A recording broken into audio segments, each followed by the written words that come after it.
বারুইপুরে encounter, নাবালিকা গণধর্ষণ খুনের ঘটনায় অন্যতম অভিযুক্ত প্রভাস মণ্ডলের মৃত্যু। পুলিশের দাবি, ঘটনার পুনর্নির্মাণের জন্য মঙ্গলবার গভীর রাতে প্রভাসকে ঘটনাস্থলে নিয়ে যাওয়া হয়েছিল, আর সেখানে পুলিশের আগ্নেয়াস্ত্র ছিনিয়ে নেয় প্রভাস। পুলিশকে লক্ষ্য করে এক রাউন্ড গুলিও চালায়, পালানোর চেষ্টা করে। পুলিশের দাবি, তখনই আত্মরক্ষার্থে বাধ্য হয়ে গুলি চালায় তারা। এনকাউন্টারে মৃত্যু হয় প্রভাসের।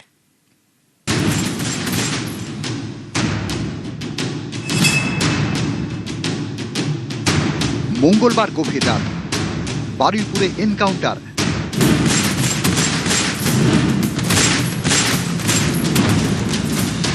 নাবালিকাকে গণধর্ষণ খুনে অন্যতম অভিযুক্ত প্রভাস মণ্ডলের মৃত্যু।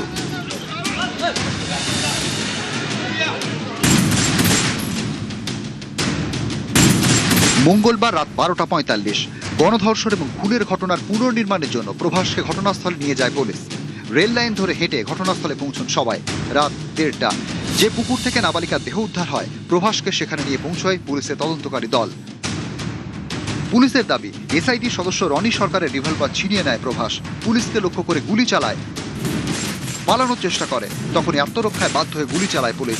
প্রভাসকে লক্ষ্য করে গুলি চালান এসআইটির আরেক সদস্য অর্ঘ মণ্ডল। পুলিশ সূত্রে খবর, প্রভাসের পাঁজর এবং পেটের ডান দিকে গুলি লাগে।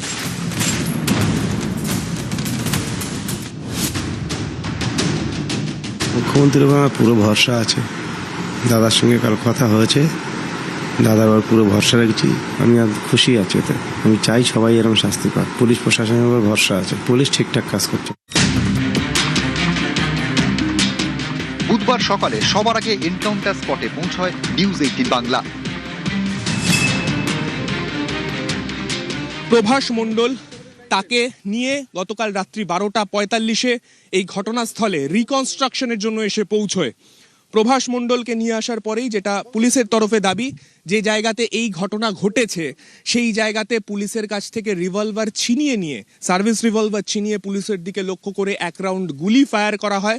এবং যখন এই ঘটনা হয়, তারপরে যে ছবি তুমি দেখতে পাচ্ছ, এই জায়গা দিয়ে প্রভাস মণ্ডল পালানোর চেষ্টা করেছিল। পুলিশকে বাধ্য হয়ে সেই সময় আত্মরক্ষার্থে গুলি চালাতে হয়। পুলিশকে লক্ষ্য করে গুলি চালানোর পরে পাল্টা গুলিতে এই জায়গাতেই প্রভাস মণ্ডলের মৃত্যু হয়।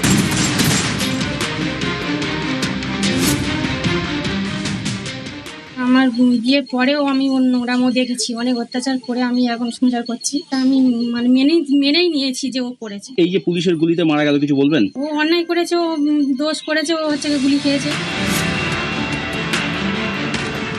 শনিবার বিকেল বন্ধুর বাড়ি যাওয়ার জন্য বেরোয় নাবালিকা। এরপর থেকে নিখোঁজ, রাত পর্যন্ত কোনো খোঁজ মেলেনি তার। রাতেই পুলিশের দ্বারস্থ হয় পরিবার। রবিবার সকালে এলাকার একটি পুকুর থেকে উদ্ধার হয় নাবালিকার বস্তাবন্দি দেহ।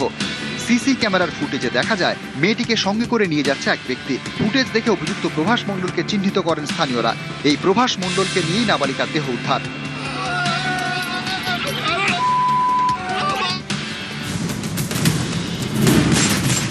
মঙ্গলবার গভীর রাতে এনকাউন্টারে মৃত প্রভাস। নিউজ 18 বাংলা। বারুইপুরে এনকাউন্টার, আত্মরক্ষায় গুলি পুলিশের। কিভাবে ব্যাখ্যা করছেন আইনজীবীরা?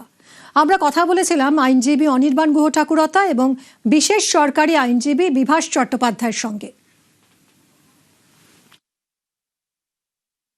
আমি আইনের ছাত্র, এনকাউন্টারকে কখনোই আমি ততক্ষণ পর্যন্ত ঠিক বলতে পারি না যতক্ষণ না সেটা আইন স্বীকৃত হয়। দু রকমের যুক্তি হয়, একটা আইনি যুক্তি, একটা সামাজিক যুক্তি। কোনো কোনো ক্ষেত্রে মনে হচ্ছে যে ইমিডিয়েট অ্যাকশন কোনো কোনো ক্ষেত্রে খুব দরকার। ঘৃণ্যতম অপরাধ, সেখানে ত্বরান্বিত যদি বিচার প্রক্রিয়া ত্বরান্বিত না হয়, তখনই কিন্তু ফ্রাস্ট্রেশন তৈরি করে। আর যদি আজকে কেউ পালাতে যায় বা পুলিশকে গুলি চালায়, তার মৃত্যু ভয় থেকে সে যদি গুলি চালায়, রাইট অফ সেলফ ডিফেন্সে, রাইট অফ প্রাইভেট ডিফেন্সে, তাহলে সেই এনকাউন্টার কিন্তু সম্পূর্ণ legal according to that judgment. 2014 সালে PUCL ভার্সেস স্টেট অফ মহারাষ্ট্রতে অনারেবল সুপ্রিম কোর্ট যে গাইডলাইন ফ্রেম করেছেন, তো আমরা তো শুনতে পাচ্ছি এই ঘটনায় সেই একই জিনিস হয়েছে। এই ঘটনা অবশ্যই তার ক্রস চেক হবে। তাতে যদি আলটিমেটলি ক্রস চেক হয়, শুধু শুধু গুলি চালাননি, উনি বাধ্য হয়েছিলেন গুলি চালাতে, তাহলে অসুবিধা কোথায়? যে কোনো কাস্টোডিয়াল ডেথের ক্ষেত্রে আইনে যে প্রভিশন আছে আন্ডার 196 অফ BNSS, তাতে যা যা বলা হয়েছে সেই অনুযায়ী অ্যাজ পার ল প্রতিটি জিনিস বারুইপুর পুলিশ এবং ওয়েস্ট বেঙ্গল পুলিশ মেনটেন করছে। ন্যাশনাল হিউম্যান রাইটস কমিশনকে জানানো হয়েছে এবং একজন ইন্ডিপেন্ডেন্ট লার্নেড জুডিশিয়াল ম্যাজিস্ট্রেট দ্বারা এর ইনকোয়ারির জন্য আমরাই প্রেয়ার করেছি স্টেটের তরফে, এবং সেই প্রেয়ারটা অ্যালাউ হয়েছে বারুইপুর কোর্টে। সেই ইনকোয়ারি প্রসেস চলছে। পুলিশ কি এনকাউন্টার করতে পারে? এনকাউন্টার নিয়ে সুপ্রিম কোর্টের কি রায়? খুব সঙ্গত কারণেই এই মুহূর্তে পশ্চিমবঙ্গের সমাজ মাধ্যম কার্যত আড়াআড়ি বিভক্ত।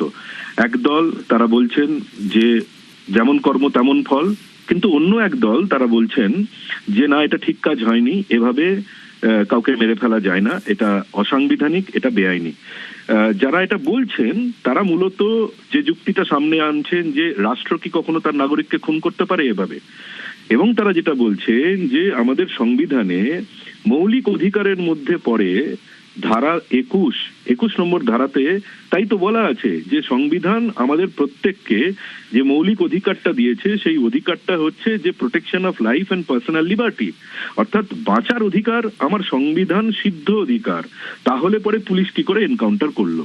দেখো, এই বিতর্ক আজকের নয়, বহু দিনের পুরনো, বহু যুগের পুরনো বিতর্ক। বহু এনকাউন্টার হয়েছে আমাদের দেশে, বহু ক্ষেত্রে মামলা হাইকোর্ট সুপ্রিম কোর্ট পর্যন্ত পৌঁছেছে, কিন্তু সুপ্রিম কোর্টের একটি বিশেষ রায় 2014 সালের 23শে সেপ্টেম্বর সেইটাকেই আপাতত এনকাউন্টারের ক্ষেত্রে একদম শিরোধার্য বলে আমাদের দেশে মনে করা হয়। কি সেটা এবং কেন?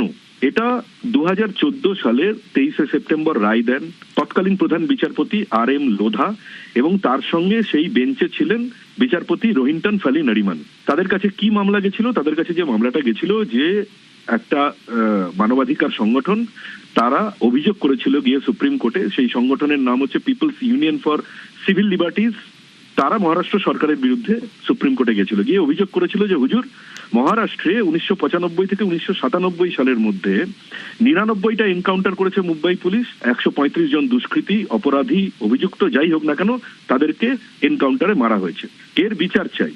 কোন 135 জনকে মারা হলো তাদের বিস্তারিত বিবরণ জানতে হবে, প্রকাশ্যে আনতে হবে, এবং যে পুলিশ কর্মীরা ওই 99টি এনকাউন্টারে যুক্ত বলে জানা যাচ্ছে তাদের বিরুদ্ধে তদন্ত শুরু করতে হবে ভারতীয় আইন মেনে।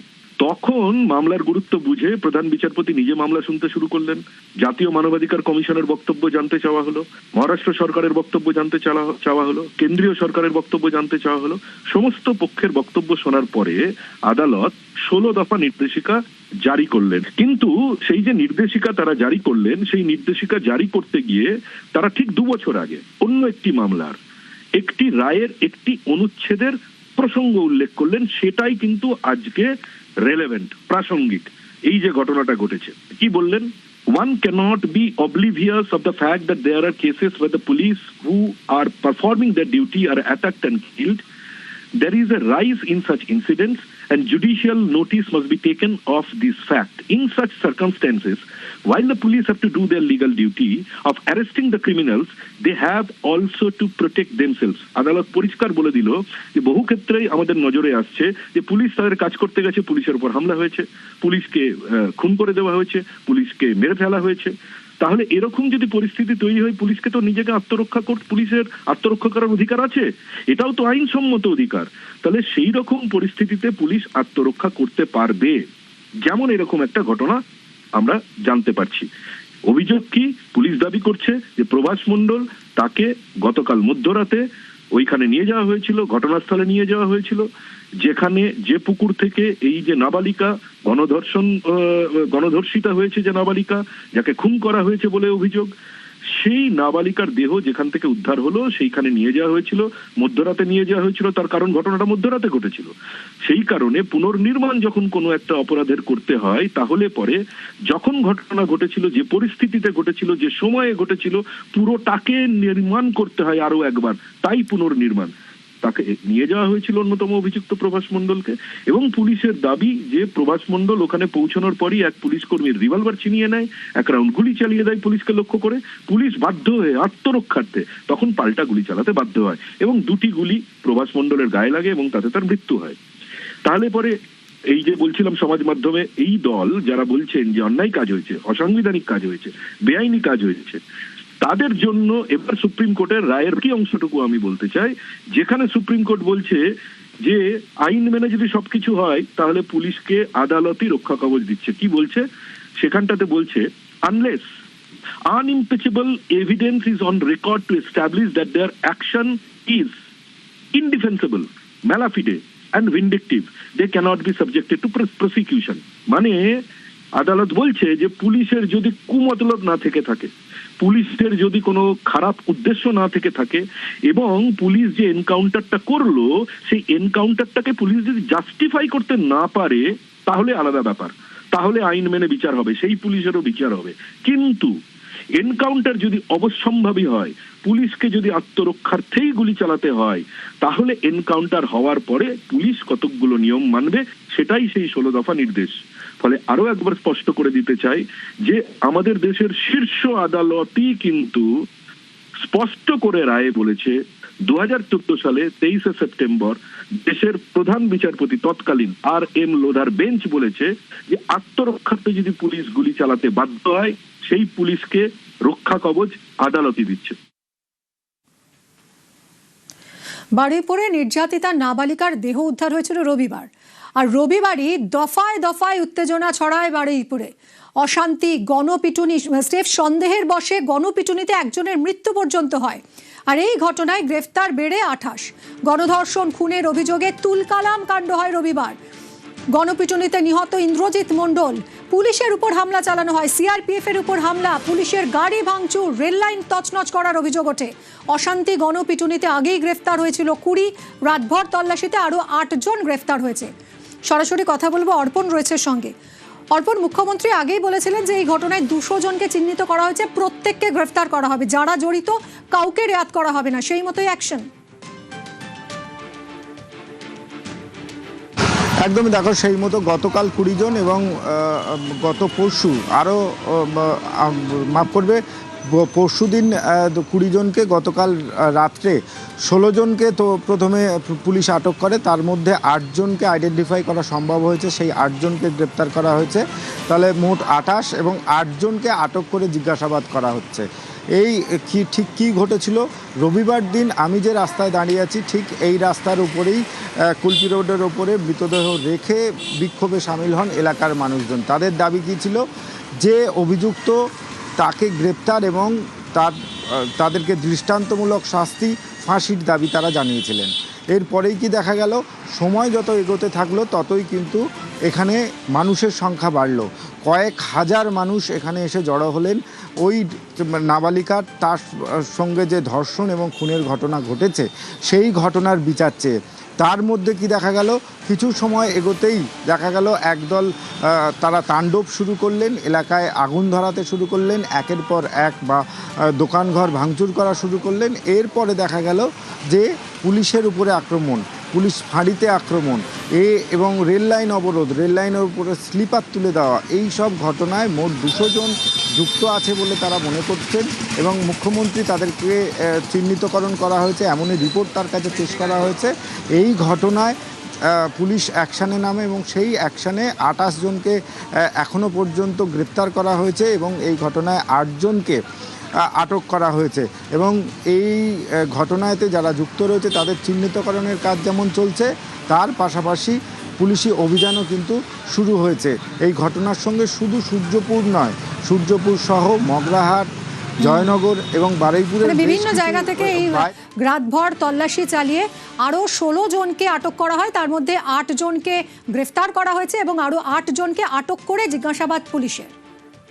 বারুইপুর অশান্তিতে দেশদ্রোহীদের হাত, অশান্তি ও গণপিটুনিতে রাজনৈতিক উস্কানি, যারা উস্কেছেন তারা পলিটিক্যাল লোক। আগেই বারুইপুরে গিয়ে সরব মুখ্যমন্ত্রী। মব লিঞ্চিং করে যাকে পিটিয়ে মারা হয়েছে ইন্দ্রজিৎ মণ্ডল, উনিও ইনোসেন্ট। পুলিশ আমাকে যা বলেছে তা আমার কথা নয়, তার পরিবারের সঙ্গে আমি মিট করেছি, তিনিও জাস্টিস পাবেন। যত পুলিশের গাড়ি ভেঙেছেন, রেল লাইন উপড়েছেন, প্রায় অ্যাপ্রক্স 200 আইডেন্টিফাইড হয়েছে, প্রত্যেককে অ্যারেস্ট করা হবে। একটা লোককেও ছাড়া হবে না। পিছন থেকে যারা উস্কেছেন পলিটিক্যাল লোক, যারা ইলেকশনে রিজেক্ট হয়েছেন, কেউ ক্ষমতা থেকে গেছেন, কেউ শূন্য থেকে 1 হয়েছেন, এবং radical force, anti national force যারা পিছন থেকে উস্কেছেন তাদেরকেও আইডেন্টিফাই করা হয়েছে, তাদেরকেও ঠিক প্রপারলি শিক্ষা দেওয়ার কাজ সরকার করবে। আর মব লিঞ্চিং করে যে নিরীহ লোকটাকে বা ছেলেটাকে মেরে দিচ্ছে, সেখানেও যারা হত্যাকারী তাদেরকেও মার্ডার কেসে যুক্ত করা হবে। পুলিশকে ডাইরেক্ট ইনস্ট্রাকশন আছে, যারা যারা হুলিগানিজম করেছে পুরো দিন ধরে তাদের এগেনস্টে অ্যাকশন হবে। প্রায় 200-র বেশি আইডেন্টিফাইড লোক, তাদেরকে আমি পরিষ্কার বলে গেলাম যারা উস্কানি দিয়েছে, কারোর ইন্ধনে পলিটিক্যাল বায়াসনেস নিয়ে মিডিয়াতে পাবলিসিটির লোভে সোশ্যাল মিডিয়ায় চিপ ভিউয়ার্স বাড়ানোর জন্য ওদেরও কিন্তু ছাড়া হবে না, তারাও ভুগবে, এটুকু আমি বলে দিই। গুন্ডাদের ভুগতে হবে, শুভেন্দু অধিকারীর কড়া হুঁশিয়ারি।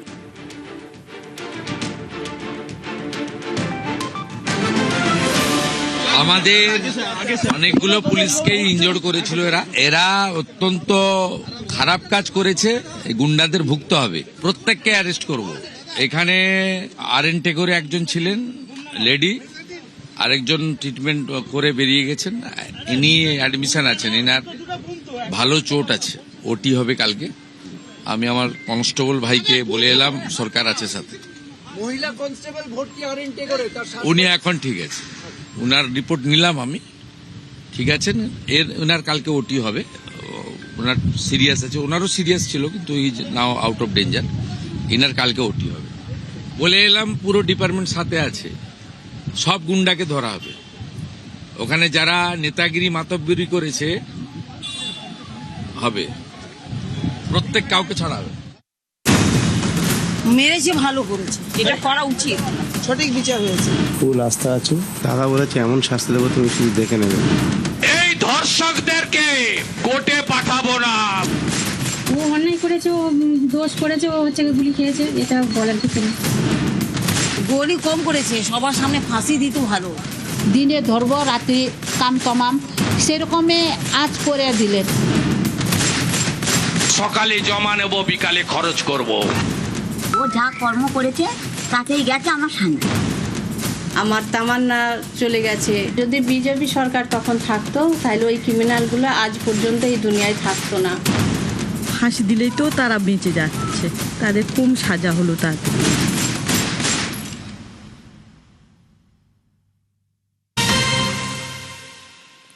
আর এবার দেগঙ্গার ছবি দেখাবো আপনাদের। দেগঙ্গায় আবাসের সার্ভে ঘিরে একেবারে তুলকালাম অবস্থা। ধারালো অস্ত্র নিয়ে হামলার অভিযোগ। আবাসে বঞ্চনার প্রতিবাদ করায় ধারালো অস্ত্র নিয়ে হামলার অভিযোগ। নিয়ে চলে গিয়ে আর গুল ছড়িয়ে মানে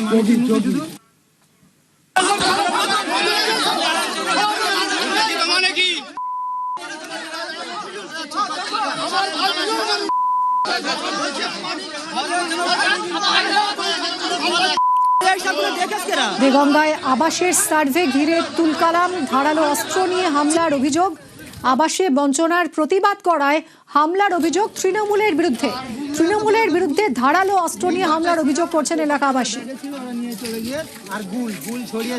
হামলায় 4 জন স্থানীয় বাসিন্দা জখম হয়েছেন। দেগঙ্গার সোহাই শেতপুর পঞ্চায়েতের ঘটনা। জিয়াউল রয়েছেন আমার সঙ্গে, আরো বিস্তারিত জানাবেন। জিয়াউল, এতটা উত্তপ্ত হলো কেন পরিস্থিতি? কাদের বিরুদ্ধে অভিযোগ, কি অভিযোগ?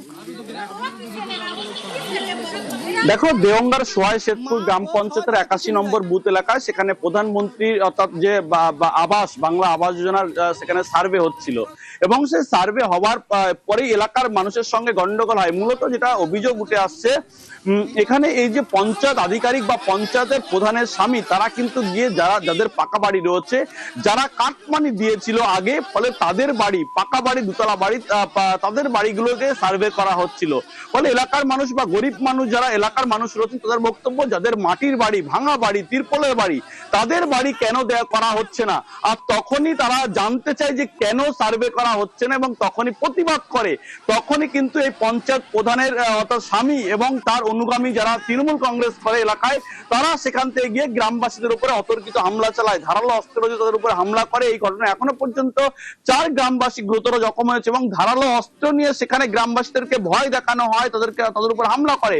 শুধুমাত্র শুধুমাত্র বাংলা প্রধানমন্ত্রী আবাস যোজনার বাড়ি কারা পাবে, অর্থাৎ যারা কাটমানি দিয়েছেন, যাদের পাকা বাড়ি, তারাই এখান থেকে তারা দ্বিতীয়বার তাদের বাড়ি সার্ভে হচ্ছে। এই গ্রামবাসীর এখানেই প্রশ্ন তোলে, যারা গরিব মানুষ বাংলার বাড়ি পাওয়ার যোগ্য বা প্রধানমন্ত্রী বাড়ি পাওয়ার যোগ্য, ত্রিপলের বাড়ি দীর্ঘদিন ধরে আবেদন করছেন, তারা কেন পাচ্ছেন? আর এ নিয়েই কিন্তু যখন এই আধিকারিকদের ঘিরে ধরে যখন বিক্ষোভ দেখায়, তখনই কিন্তু তৃণমূল পরিচালিত পঞ্চায়েত প্রধানের স্বামী এবং এলাকার কিছু তৃণমূলের গুন্ডা বাহিনী সেখানে গিয়ে এই সাধারণ মানুষের উপরে অতর্কিত এই ধারালো অস্ত্র দিয়ে হামলা করে এবং এই ঘটনা এখনো পর্যন্ত 4 গ্রামবাসী কিন্তু গুরুতর জখম হয়েছে, হাসপাতালে ভর্তি করা হয়েছে। ইতিমধ্যেই থানায় লিখিত অভিযোগ জানানো হয়েছে। কিন্তু ধন্যবাদ জিয়াউল, নজর থাকবে আমাদের এদিকে। ছিল সেখানে আমাদের গ্রামের মেম্বার এবং তার কিছু সাঙ্গপাঙ্গ সঙ্গে ছিল এবং যাদের কাছ থেকে আর কি অতীতে পয়সা করি খেয়ে রেখেছে তাদের ঘরগুলো আর কি মানে দেখানো হচ্ছে। সেইটা নিয়ে গ্রামের মানুষ, মানে গ্রামের আম মানুষ, সাধারণ মানুষ সেটা নিয়ে সবাই ঝাঁপিয়ে পড়ে যে যারা ঘর পাওয়ার যোগ্য তারা কেন ঘর পাবে না। মেম্বারের যারা সাঙ্গপাঙ্গ, যারা গুন্ডা ফুন্ডা ছিল, তারা দা অস্ত্র দিয়ে ছুটে আসে মাত্র গ্রামের মানুষ সেটাকে প্রতিরোধ করে। প্রশাসনকে জানিয়েছেন আপনারা? প্রশাসনকে জানানো হয়েছে, প্রশাসনের কাছে আমরা আসলাম যে প্রশাসন একটা বিহিত ব্যবস্থা করবে। কিছুদিন আগেই রাজ্যে এসেছিলেন অমিত শাহ, কেন্দ্রীয় স্বরাষ্ট্রমন্ত্রী, আর এই অমিত শাহের সঙ্গে দেখা করেছিলেন সুখেন্দু শেখর রায়। সুখেন্দু শেখর রায়কে নিয়ে রাজনৈতিক জল্পনা শুরু হয়েছে। নিউজ 18 বাংলায় এক্সক্লুসিভ সুখেন্দু শেখর রায়। যেটা 15 বছর কালীঘাটের থানার ওসি ছিল, তাকে এসিডিসি বানিয়ে দেওয়া হলো এবং তারপর কাঁদিতে দেখা যাচ্ছে জয়পুর প্যালেসের মতো একটা মার্বেল প্যালেস তিনি বানিয়ে ফেলেছেন। বাড়িতে রানওয়ে পর্যন্ত বানানো যায়, এতখানি জায়গা। পুলিশের চাকরি করে এত সম্পত্তি করা যায় নাকি? তো করাপশনটাকে ইনস্টিটিউশনালাইজ করা হলো, প্রাতিষ্ঠানিক রূপ দেওয়া হলো ভ্রষ্টাচারকে। কবে থেকে শুরু হয়েছিল? কালকে থেকে? পরশু থেকে? 2011 সালে ক্ষমতায় আসার পরেই, পরের বছর 2012 সালের মার্চ মাসে ওই কালিম্পংয়ের ডেলো রিসর্টে তাদের সঙ্গে কার মিটিং হয়েছিল? কারা সেই মিটিং আয়োজন করেছিল? কি কোন মহান উদ্দেশ্যে সেই মিটিংটা হয়েছিল? আমরা কি ঘাসে মুখ দিয়ে চলে নাকি পেটে কালি কলমের আচরণ নেই? বলবেন যে তখন কেন প্রতিবাদ করেননি? তখন প্রতিবাদ করার মতো সুযোগ আছে, গলা টিপে মেরে ফেলবে।